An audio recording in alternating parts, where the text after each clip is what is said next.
What's up guys? So Swordmaster Story just received a new character YMIR, and naturally a lot of people have been wondering if she's worth getting or not. The short answer, yes. I was able to spend a little bit of time playing her and wanted to quickly give my first impressions. I'll talk briefly about her skills, how to build her, what game modes she's useful for, and how does she compare to the rest of the characters. Jumping right into it, YMIR is a dark type mage who acts as both a damage dealer and support. Now I know her skill set may be overwhelming to look at first, but if you don't remember anything else, just remember these key takeaways. 1. She provides a shield to all allies based on her attack stat. This pairs well with Mia's active skill. 2. She reduces the team's damage taken by dark enemies by 30% when maxed. This is tremendously helpful against dark raid bosses.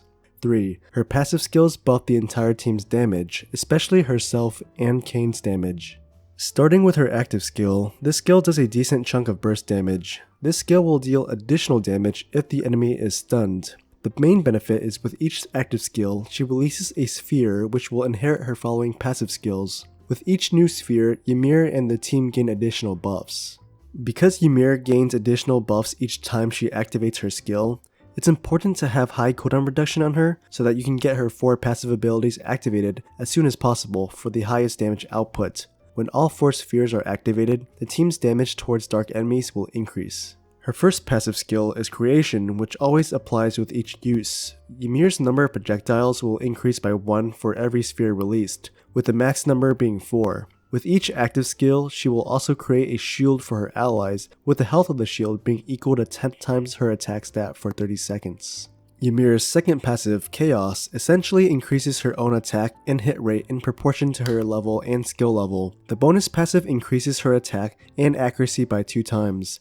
This is basically a stat boost. YMIR's third passive, Succession, mainly benefits herself and Kane, increasing both their damage towards dark enemies, though this skill does have a second effect, which reduces the team's damage taken by dark type raid bosses. This means dark type raid bosses will do significantly less damage to your team in raid only.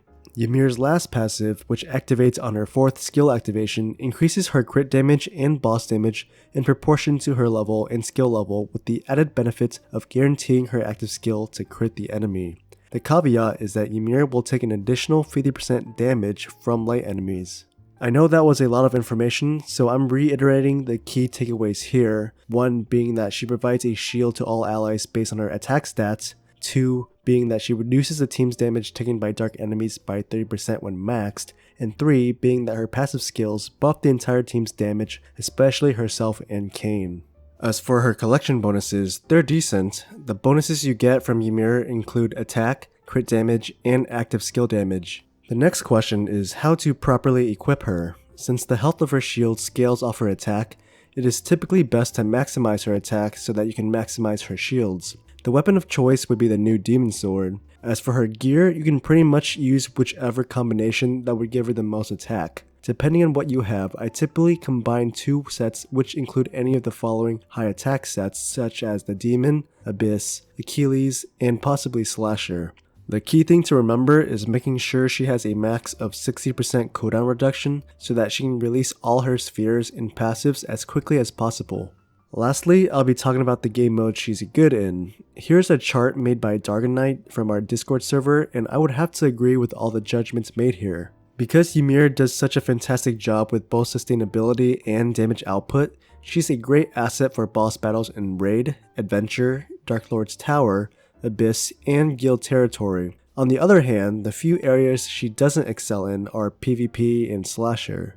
Overall, YMIR is not overpowered by herself, but with the help of her team-oriented kit, she will likely take your team to new heights. When paired with Mia, you can take advantage of Mia's blocks, followed by YMIR's shields to really improve the survivability of your team, and thus you will be able to defeat those difficult bosses. Other than healers such as Yui and Mia, YMIR would be the next biggest bang for your buck, as she looks to be pretty useful pretty much everywhere, making her a very strong recommendation for me. That covers my initial impressions of her. For more information, I'll attach a link to our Discord where you can read up on more facts about YMIR. If you have any further questions, feel free to ask me in the comments below. I hope this was helpful and reaffirmed your decision on getting her. Thanks again for watching. As always, I'll see you in the next one.